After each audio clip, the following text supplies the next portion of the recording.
아이들아, 지금은 마지막 때라. 적그리스도가 오리라는 말을 너희가 들은 것과 같이 지금도 많은 적그리스도가 일어났으니 그러므로 우리가 마지막 때인 줄 아노라.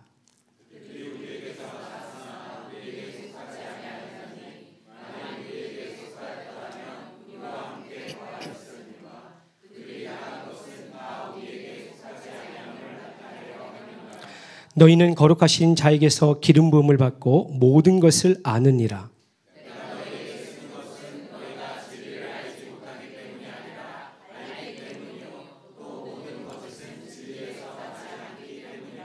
거짓말하는 자가 누구냐? 예수께서 그리스도이심을 부인하는 자가 아니냐? 아버지와 아들을 부인하는 그가 적 그리스도니.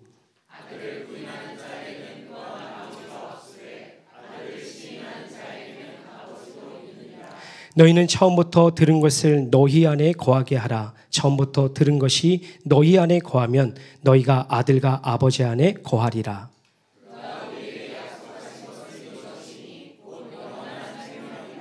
너희를 미혹하는 자들에 관하여 내가 이것을 너희에게 썼노라.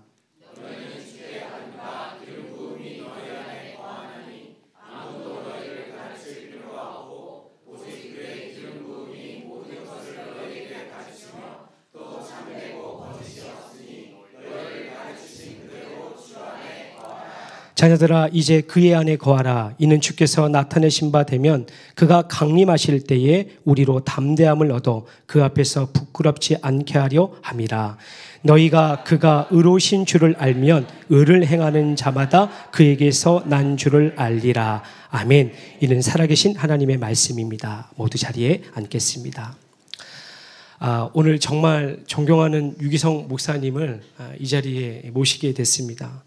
목사님 일정들을 보면 항상 은퇴 이후에도 이 부흥회와 세미나 일정이 가득하신데, 그럼에도 불구하고 먼저 연락을 와 주셔서 오늘 이렇게 예교에서 말씀을 전해 주시게 됐습니다. 목사님의 이 설교와 칼럼을 통해서 많은 분들이 끊임없는 영적인 도전을 받고 있지요. 이렇게 귀한 영적인 스승이 우리 곁에 계신다는 것이 참 은혜이고 감사인 것 같습니다. 오늘도 우리에게 귀한 은혜의 말씀을 전해 주실 텐데요. 와주셔서 감사합니다. 저희도 은혜 받겠습니다. 우리 박수로 이 시간 환영하고 맞이하도록 하겠습니다.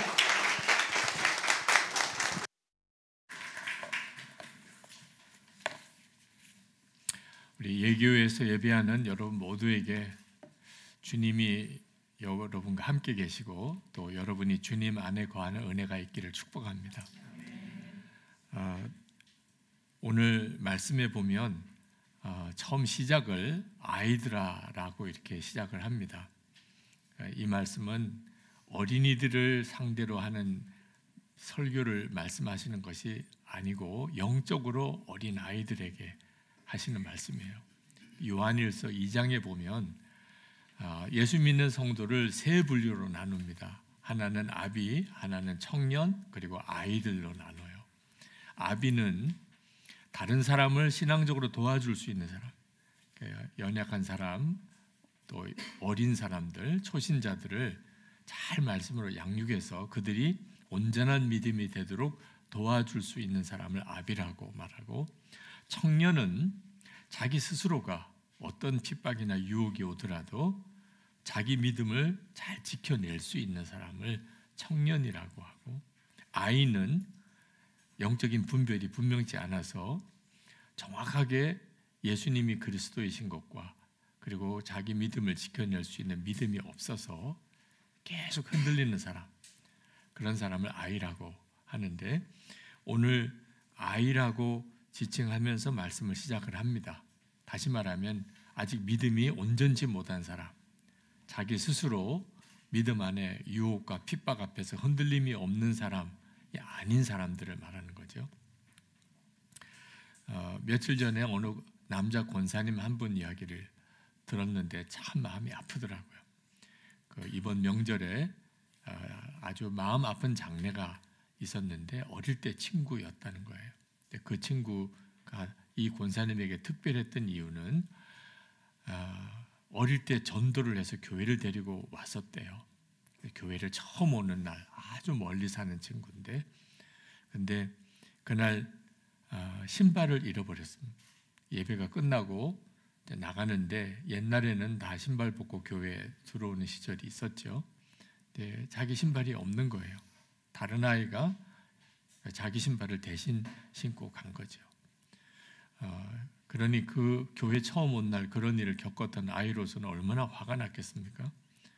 너무너무 화가 나 있는데 어떻게 해서 이제 신발을 바꿔 신고 간 아이를 찾아서 이제 교회에 다시 와서 그리고 그 신발을 이제 바꿔 신었는데 아이가 좀처럼 화가 풀리지가 않는 겁니다. 근데 그 모습을 본 전도사님이 그 화가 난 그 아이에게 아주 때리고 계단에서 그냥 밀어버린 거예요. 그래서 이 아이가 계단에서 그냥 떼굴떼굴 굴렀다는 거예요. 그 이후로 다시는 교회를 안 나와요. 그러니까 아무리 전도를 해도 그때 그 이야기를 하면서 다시는 교회를 안 나오는 그 어릴 때 그 친구.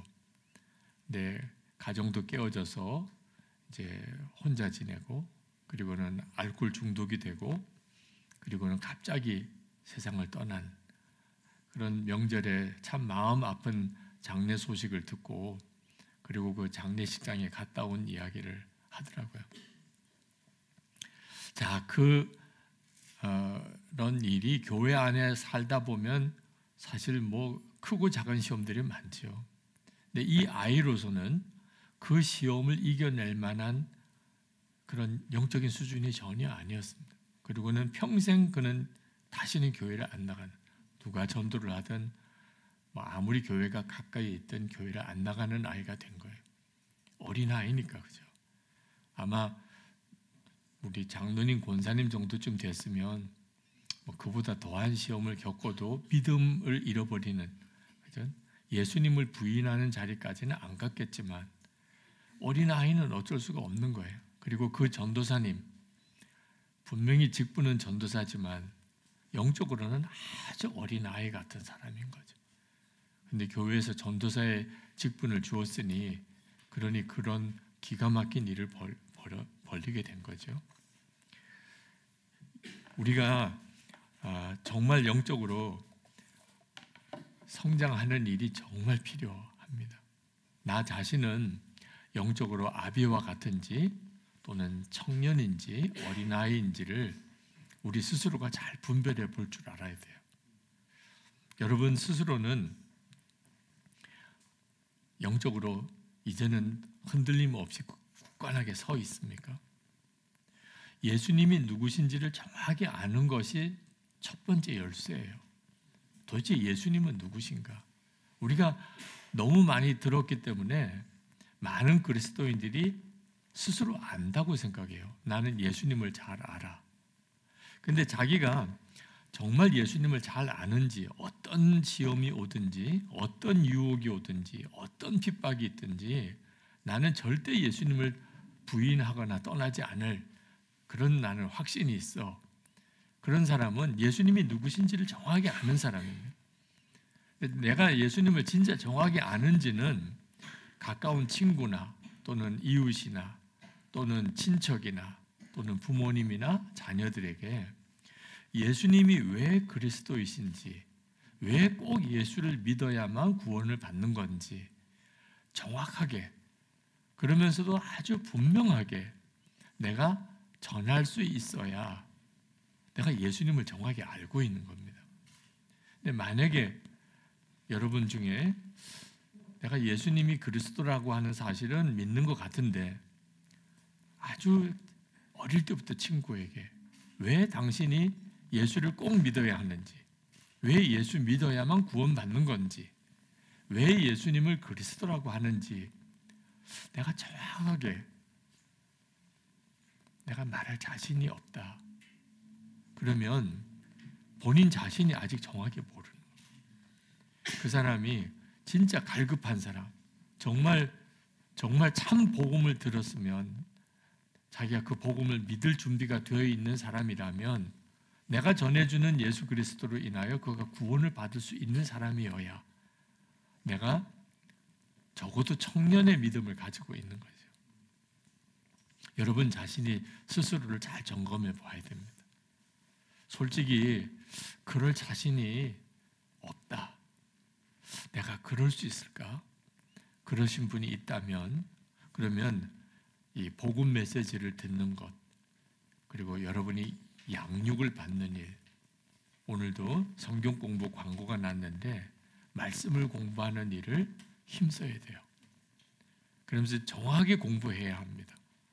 내가 예수님이 그리스도라고 정확하게 내가 전할 수 있을까? 부모 입장에서도 자녀에게, 자녀 입장에서 부모님에게 왜 예수 믿어야 하는 건지, 이따금 가족 전도를 해야 하는데 목사님 좀 꼭 오셔서 우리 엄마 아빠 전도해 달라고, 우리 아이들 전도해 달라고 하시는 분들이 있으세요. 본인에게는 자신이 없다는 거죠. 네. 복음을 전할, 들으면 알 것 같은데 전하라 그러면 자신이 없다. 그러면 아직도 본인은 어린아이 같은 믿음에 있다고 생각해야 합니다.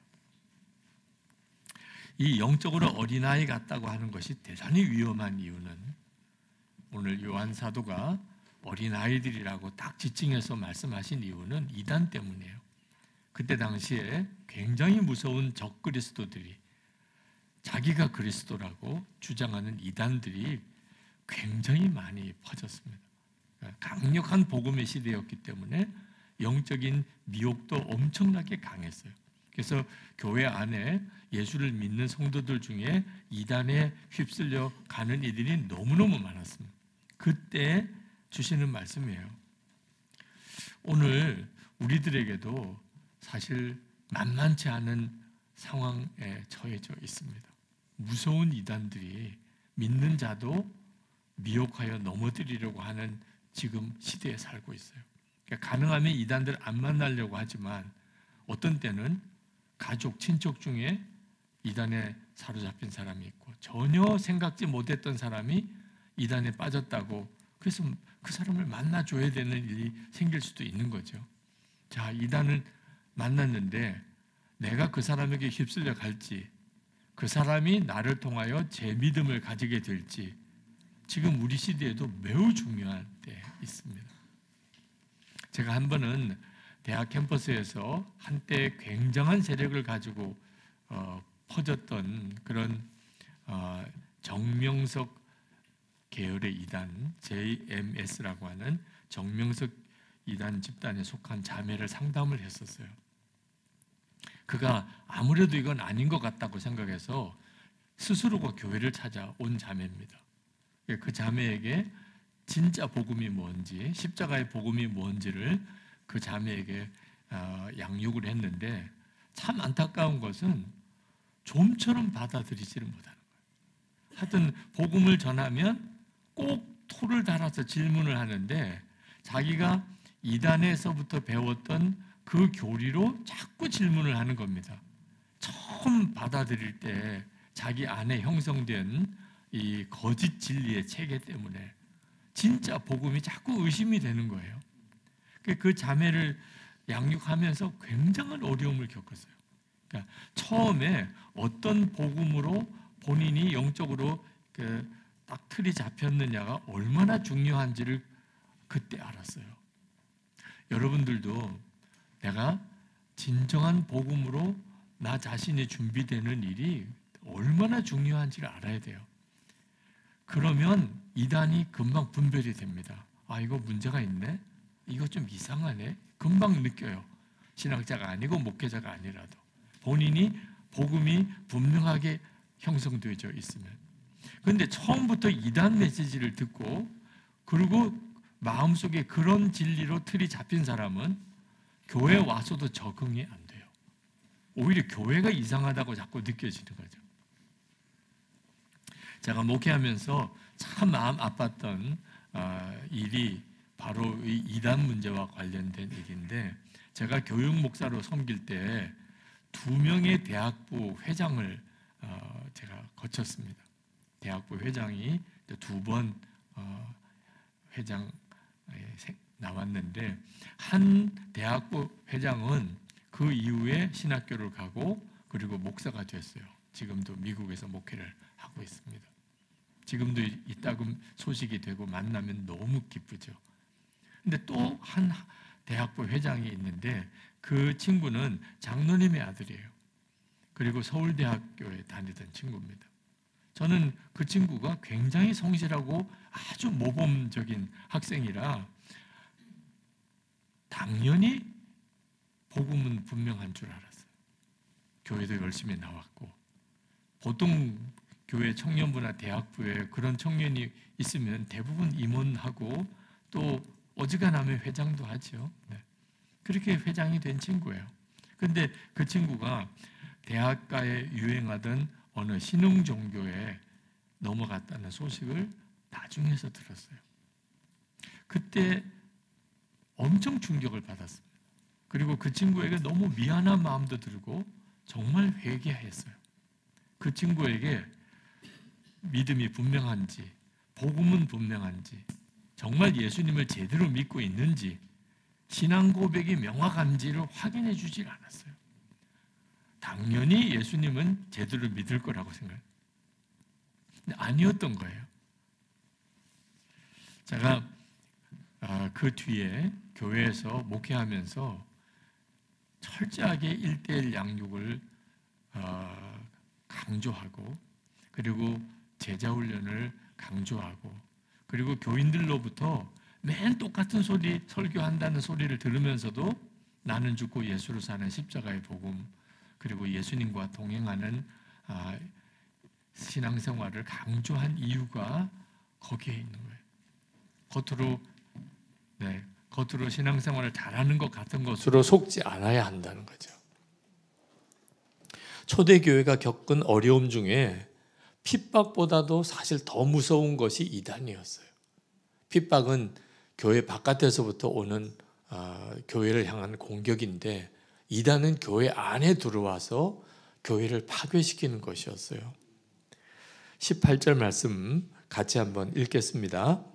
아이들아, 지금은 마지막 때라. 적그리스도가 오리라는 말을 너희가 들은 것과 같이 지금도 많은 적그리스도가 일어났으니 그러므로 우리가 마지막 때인 줄 아노라. 요한 사도가 지금 이 요한 서신을 쓸 때 요한 사도 안에 엄청난 고통이 있었어요. 교회 안에 들어와서 교인들의 영혼을 뺏어가고 교회를 파괴시키는 무서운 이단의 역사가 있었기 때문입니다. 이건 지금도 우리들에게 매우 중요한 문제예요. 신앙생활 하면서 꼭 기억해야 돼요. 우리 신앙의 대적은 의외로 교회 안에 있을 때가 많습니다. 바깥에서부터 예수 안 믿는 사람이 또는 이 사회와 어떤 권력이 우리를 예수 믿지 못하도록 만드는 일이 한국 사회에는 사실 거의 없어요. 신앙의 자유 때문에. 그렇죠? 우리가 예수를 믿고 그리고 나가서 전도하는 것조차도 한국 사회는 가능해요. 근데 의외로 많은 그리스도인들이 교회 안에서 마음의 시험을 겪고 미혹을 받고 교회를 떠나게 돼요. 그리고 아주 작정하고 이단들이 교회 안에 들어오려고 해요. 그래서 이미 예수를 잘 믿고 있는 사람들을 미혹하려고 하는 시대에 우리가 살고 있어요. 예수 잘 믿는 사람처럼 보였는데 어느 순간에 교회를 완전히 어지럽게 하고, 그리고 교회를 분열시키고 교회를 떠나는 사람들도 요한 사도 시대도 있었고 지금도 있어요. 19절 말씀을 같이 한번 읽겠습니다. 그들이 우리에게서 나갔으나 우리에게 속하지 아니하였나니 만일 우리에게 속하였더라면 우리와 함께 거하였으려니와 그들이 나간 것은 다 우리에게 속하지 아니함을 나타내려 함이니라. 그러니까 한동안에는 교회 안에 있었어요. 그래서 예수를 잘 믿는 줄 알았어요. 그 사람이 진짜 구원받은 영혼인 줄 알았어요. 근데 시간이 좀 지나면서 보니까 전혀 아니었어요. 결국은 그들이 교회를 굉장히 어지럽게 하고 교회를 떠나게 됩니다. 그들이 진짜 구원받은 자들이 아니었던 거죠. 자, 사도 요한은 그들이 예수님이 그리스도이심을 부인하는 자들이라고 그렇게 말을 했습니다. 22절에 거짓말하는 자가 누구냐? 예수께서 그리스도이심을 부인하는 자가 아니냐? 아버지와 아들을 부인하는 그가 적그리스도니. 여러분 여기서 예수님을 예수님이 그리스도라는 사실을 부인한다고 하는 말씀이 오늘 우리에게도 매우 중요한 말씀이에요. 예수님이 그리스도라는 것을 부인한다. 여러분, 지식적으로는 예수님을 그리스도라고 여전히 인정할 수 있어요. 예수님을 그리스도라고 고백하는. 그럼 그것만 보면은 저 사람도 구원받은 사람 같아요. 여기서 우리가 혼란스러워지지 않아야 하는 거예요.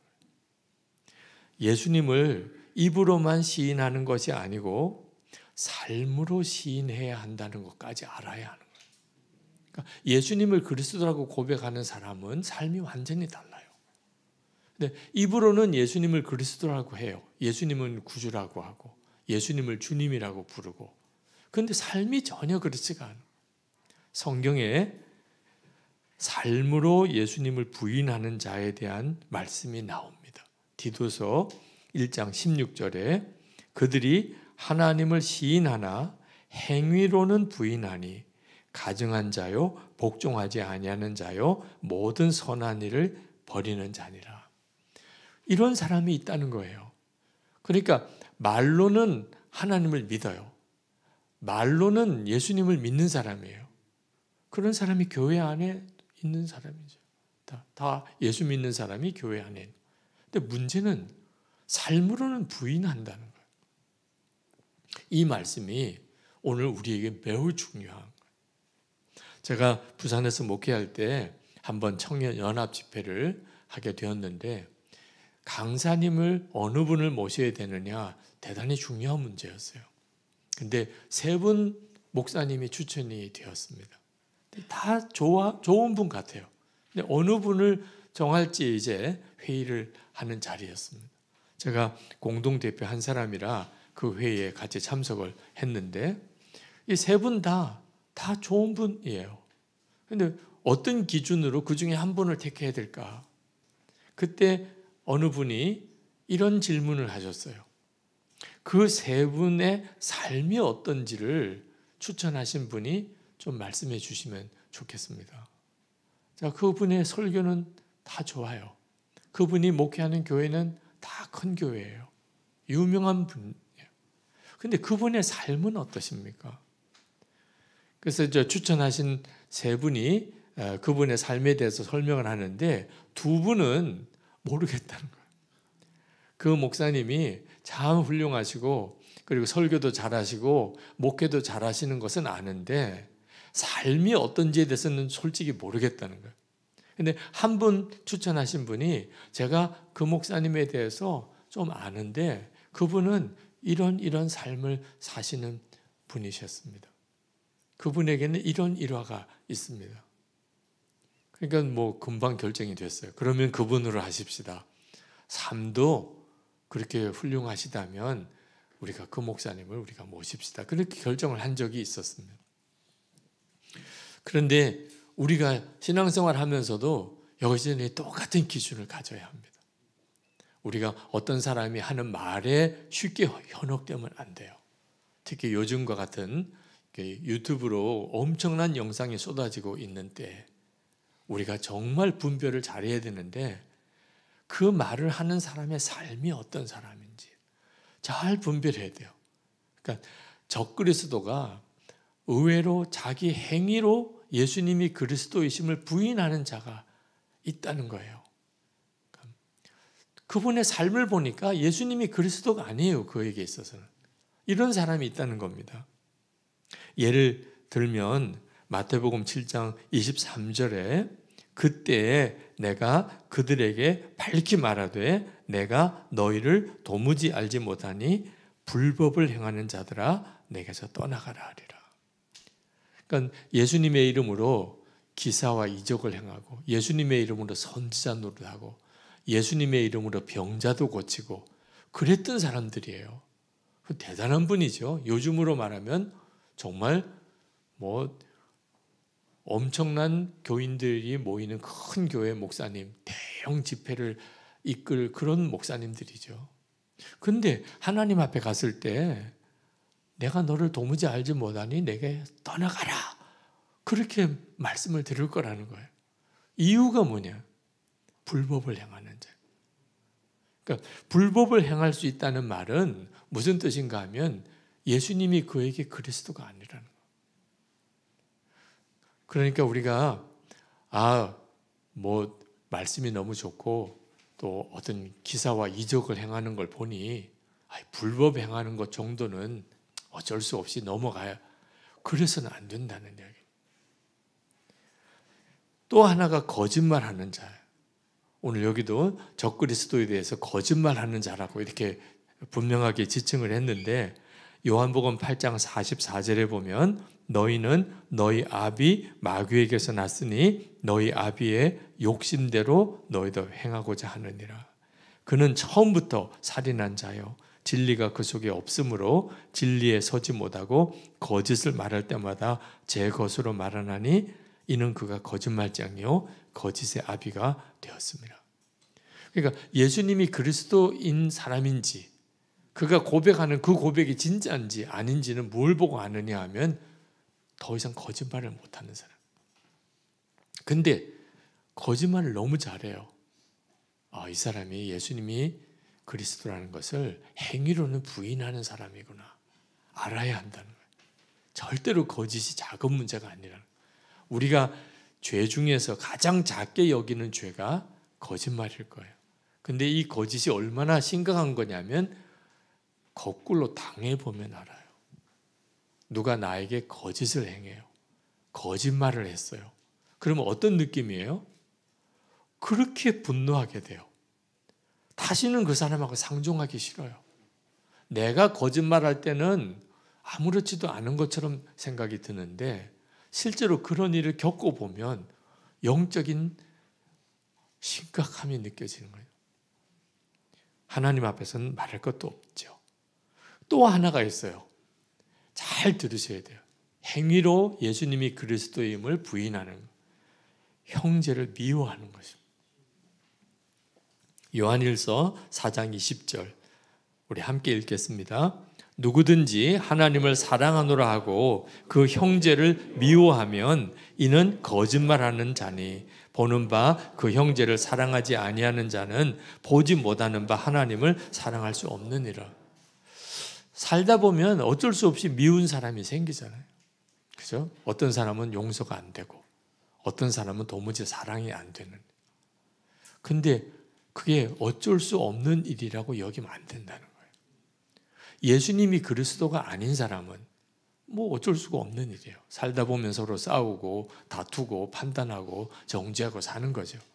근데 예수님이 그리스도인 사람은 완전히 다른 문제가 돼요. 내가 어떤 형제를 계속 미워하고 용서하지 않으면 그러면 무슨 증거죠?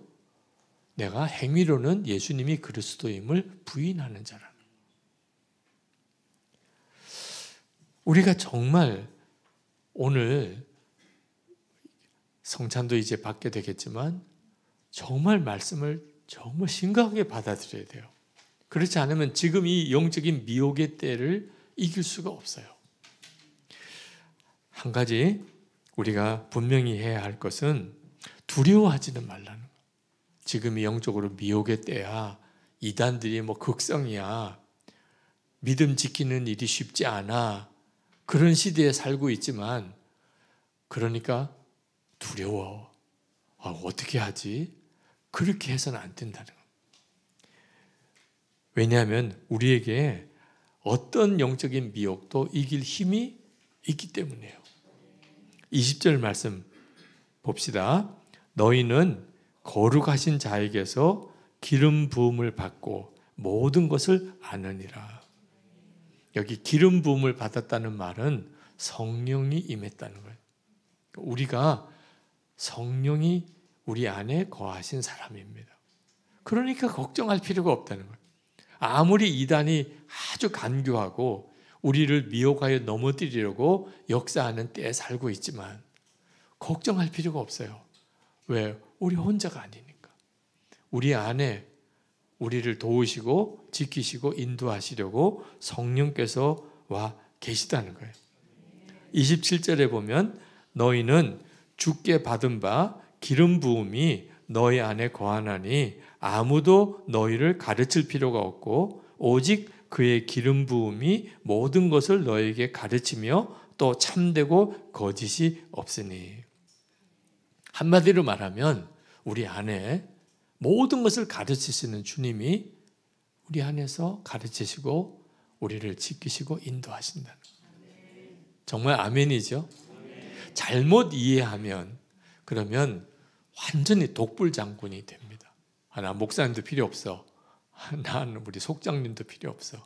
내 안에 예수님이 계신데 나는 예수님이 나를 가르치실 거야. 이런 뜻으로 오해하는 사람도 있어요.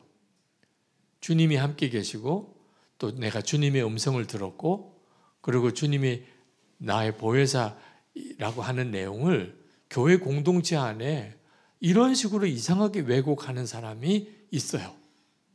그런 뜻으로 하시는 말씀이 아니에요.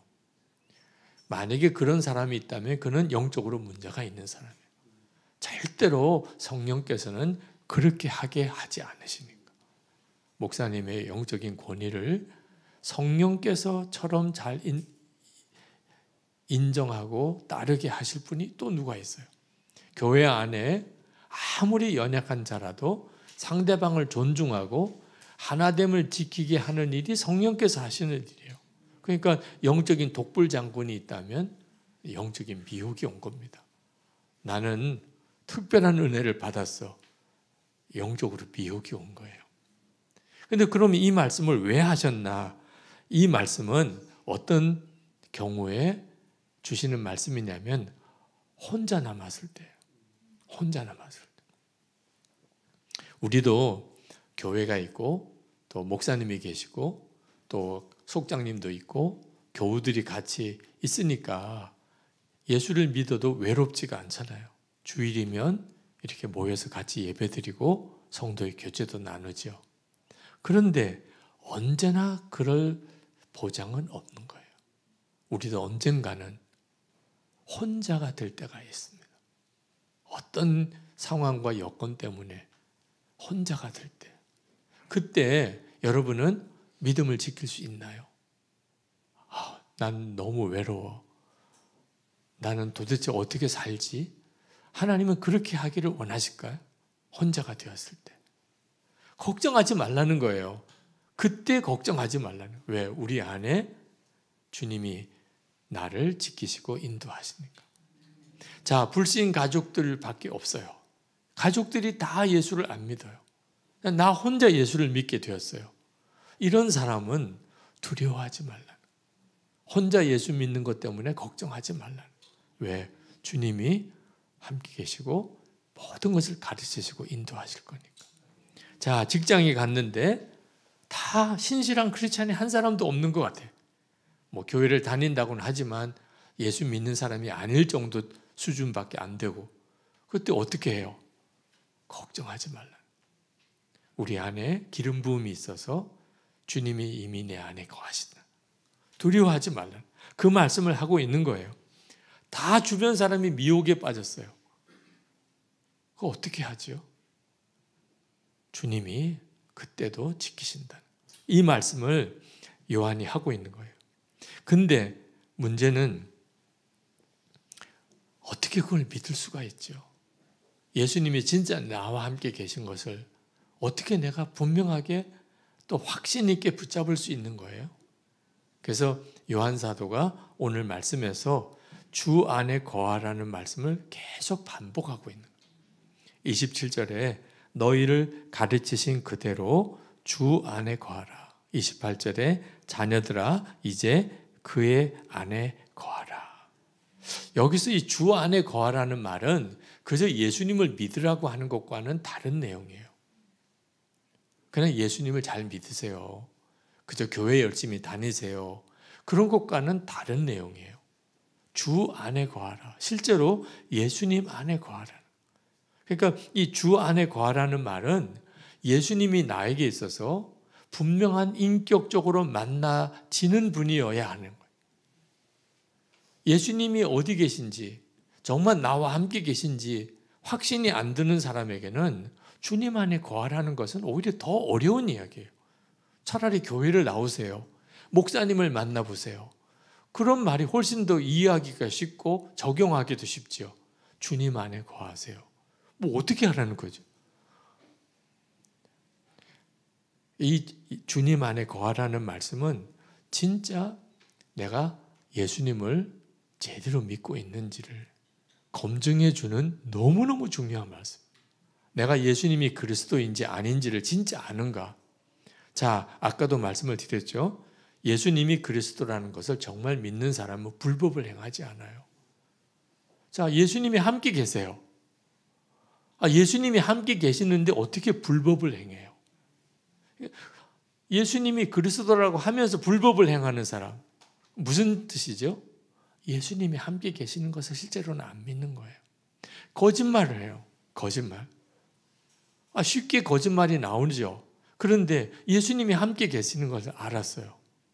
내 안에 계세요. 나도 주님 안에 있어요. 그러면 거짓말을 어떻게 해요?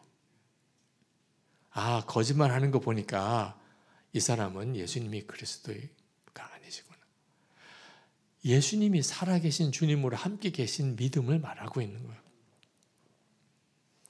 형제를 판단하고 미워하는 것도 마찬가지예요. 우리가 누구를 미워하면 이유가 있을까 없을까요? 여러분 혹시 미워하는 사람 괜히 미워하나요? 미운 짓을 하니까 미워하는 거예요. 그죠? 자기가 그렇게 하니까 내가 미워하지. 내가 괜히 미워하겠어요? 그런데 그런 사람이라도 예수님이 나와 함께 계세요. 그러면 어떻게 미워해요? 나는 주님 앞에 십자가의 보혈로 용서받은 사람. 그래서 구원받은 사람인데 그 사람이 나에게 아무리 잘못했고 계속 잘못하고 앞으로 영원히 잘못할 것 같아도 주님 때문에, 나와 함께 계신 주님 때문에 끊임없이 그를 용서하고 믿음으로 그 사람이 바로 되기를 기도해주고 그렇게 되는 거잖아요. 이 사람이 예수님이 그리스도인 사람이구나 하는 걸 알 수 있게 되는 거예요. 그러니까 교회 안에 서로 분열하고 싸우는 것은 이유가 하나예요. 아직도 예수님이 그리스도가 아니신 거예요. 어떻게 그렇게 예수님을 만날 수 있을까요? 어떻게 그렇게 예수님이 함께 계시는 그 예수님으로 예수님을 믿을 수 있을까요? 제가 어려서 목사의 아들로 목사가 되었는데 솔직히 크게 잘못된 길을 걸어본 경험이 없어요. 그냥 보통 말하는 범생이죠. 그죠? 그냥 착하다, 말 잘 듣는다, 성실하다. 이제 그런 평가를 들으면서 어린 시절을 보냈고 학생 시절을 보냈고 신학교를 갔고 그렇게 전도사를 지나고 목사가 되었어요. 저는 그러면 되는 줄 알았어요. 그러면 되는 거죠. 뭐. 그러면 좋은 목사잖아요. 그죠? 왜냐하면 다른 어떤 길이 있는 것을 몰랐기 때문에. 다른 어떤 길이 있는 줄 몰랐어요. 그죠? 착하고 성실하게 사람들에게 지적 안 받고 욕 안 먹고 내게 주어진 책임 열심히 잘 감당하는, 그러면 뭐 좋은 목사인 거예요. 근데 제가 말씀을 보고 그리고 전하면서 충격을 받은 것이 있어요. 그것은 살아계신 주님이에요.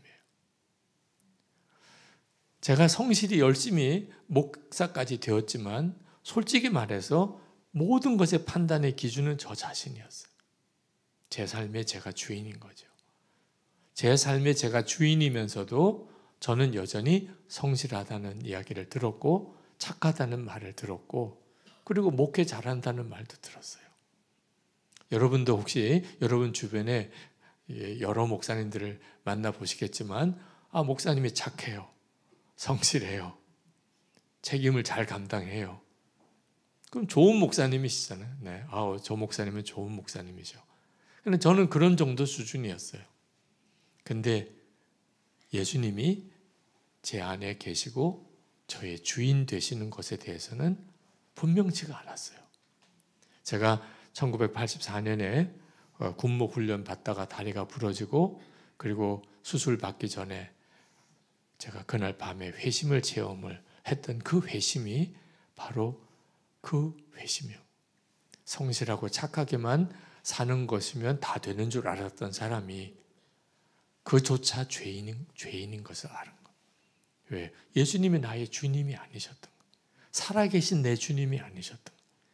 그리고 그 눈이 열리게 되면서 모든 것이 바뀌어지기 시작합니다. 오늘 이 시간에 여러분에게도 동일해요.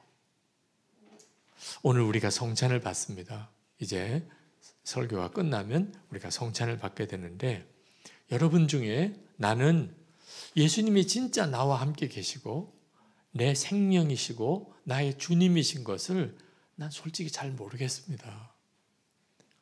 오늘도 예수 믿으니까 교회는 가야지. 그래서 교회를 온 정도지. 예수님이 나와 함께 계시다. 내 생명이시고 내 주님이시다. 그건 솔직히 잘 모르겠습니다. 그렇게 믿고 싶긴 한데 실제로 내게는 그런 믿음은 아닙니다. 그러신 분이 있다면 오늘 이 성찬식을 주목하셔야 돼요. 이제 성찬을 받게 되면 이것은 여러분에게 주시는 주님의 몸입니다. 그러면 여러분 어떻게 받으실 거예요? 아멘 하고 받으시겠죠. 이것은 여러분에게 주시는 주님의 피입니다. 그러면 아멘 하고 받으시겠죠. 이 아멘이 그렇게 믿습니다. 그런 뜻이에요. 그러면 무슨 뜻이에요? 오늘 여러분은 주님의 살과 피를 먹고 마신 거죠. 아니 여러분, 예수님이 이보다 더 어떻게 여러분과 함께 할 수 있어요? 예수님을 아예 먹고 마신 사람이에요. 예수님께서 제자들과 함께 지내시다가 십자가에 달려 죽기 전 그리고 이제 부활 승천하실 때를 앞두고 제자들에게 성찬을 하셨어요. 그러시면서 하신 말씀이에요. 이것은 너에게 주는 내 몸이라. 이것은 너에게 준 내 피라. 그리고 이것을 주님이 다시 재림에 오실 때까지 계속 너희들이 행하여 나를 기념하라. 다시 말하면 나는 부활 승천에 가지만 다시 너희들에게 와서 영원히 너희와 세상 끝날까지 함께 하리라. 약속하셨어요. 근데 그 확인을 뭐로 하라고 하는 거죠? 성찬을 통해서 하라는 거예요. 그래서 제자들은 예수님의 살을 먹고 예수님의 피를 마셨어요. 그 다음에 제자들은 난리 났어요. 예수님을 떠나서 도망가고 심지어 예수님을 부인하고 예수님을 저주까지 하고 막 난리도 아니에요. 그런데도 예수님은 그 제자를 다시 부활하신 다음에 만나주시고 그들을 사도로 세우십니다. 왜 그랬죠? 성찬을 주셨으니까. 내 살이라, 내 피라. 그래서 예수님을 실제로 먹고 마셨다는 말은 예수님과 하나가 됐잖아요. 그렇게 하나님, 예수님이 제자들과 뗄래야 뗄 수 없는 관계로 엮어지신 거예요. 그러니까 십자가를 지시는 과정에서 그 난리가 났지만 주님은 다시 그들을 붙드신 거예요. 오늘 우리도 똑같은 거예요. 여러분은 오늘 성찬을 통하여 예수님이 진짜 나와 함께 계시구나. 나와 한 몸이 되셨구나. 나를 절대 버리지 않으시는구나. 떠나지 않으시는구나. 하는 사실에 대한 확증을 얻는 거예요. 그러니까 성찬 받을 때 아멘 하는 게 굉장히 중요한 거예요. 이 은혜를 여러분 것으로 만드는 거니까. 다시는 나는 예수님이 나와 함께 계신 것을 나는 잘 못 믿겠어. 이런 말 하면 안 돼요. 성찬까지 받고 난 다음 항상 고백해야 돼요. 나는 성찬 받은 사람입니다. 저는 성찬을 받았습니다. 그 말은 나는 주님과 한 몸이 되었습니다. 요한복음 15장 5절 말씀이 이루어진 거예요. 나는 포도나무요 너희는 가지라. 그가 내 안에 내가 그 안에 거하면 사람이 열매를 많이 맺나니 나를 떠나서는 너희가 아무것도 할 수 없습니다. 이 말씀이 그대로 나에게 이루어진 거예요. 성찬 받은 사람은 정말 분명하게 믿어야 되고 믿어도 되는 거예요. 나는 주님과 한 몸 된 사람입니다. 그게 사도 요한이 계속해서 강조하는 거예요. 주님 안에 거하라고. 이단들이 무섭게 공격해 오고 교회를 말할 수 없이 뒤집어 놓았지만 두려워하지 마라. 오직 주님 안에만 거하라. 예수님이 지금 나와 함께 계신 것을 정말 믿으라. 오늘 이 시간에 우리가 성찬 받을 때도 마찬가지예요. 주님이 재림에 오실 때 나를 아실까? 나는 주님을 알지만 주님은 나를 아실까? 두려워하지 마세요. 이미 예수님과 내가 한 몸이 되었잖아요. 내 안에 와 계시잖아요. 그런데 재림에 오시는 주님이 바로 그분이신데 뭐가 걱정이에요? 그러니까 예수님 안에 거하는 것이 우리 신앙생활의 가장 중요한 핵심이에요. 28절 하반절 같이 읽고 이제 성찬합시다. 이는 주께서 나타나신 바가 되면 그가 강림하실 때에 우리로 담대함을 얻어 그 앞에서 부끄럽지 않게 하려 함이라. 왜 주 안에 거하라고 하시나? 주님이 재림에 오실 때 아무런 두려움도 부끄러움도 없는 자가 되는 거예요. 할렐루야. 오늘 이제 우리 주님의 은혜로 허락하신 성찬을 받겠습니다. 하나님, 이 시간에 제가 정말 주님과 온전히 하나됨을 깊이 누리기를 원합니다. 제게도 말할 수 없는 여러 가지 많은 시험들이 있고 영적인 공격도 있고 가족 주변 사람들과의 관계의 깨어짐의 어려움도 있지만, 그리고 앞으로 내가 어떻게 살아갈지 눈앞이 캄캄한 그런 두려운 상황도 내 앞에 있지만, 주님, 이 시간에 제가 말씀 그대로 주님 안에 거합니다. 성찬의 은혜를 주셔서 주님과 온전히 하나 되었음을 다시 한번 깊이 누리는 시간 되기를 원합니다. 눈을 열어 주를 보게 해주시고 주님의 은혜 안에 더 깊이 들어가게 해 주옵소서. 우리 기도합시다.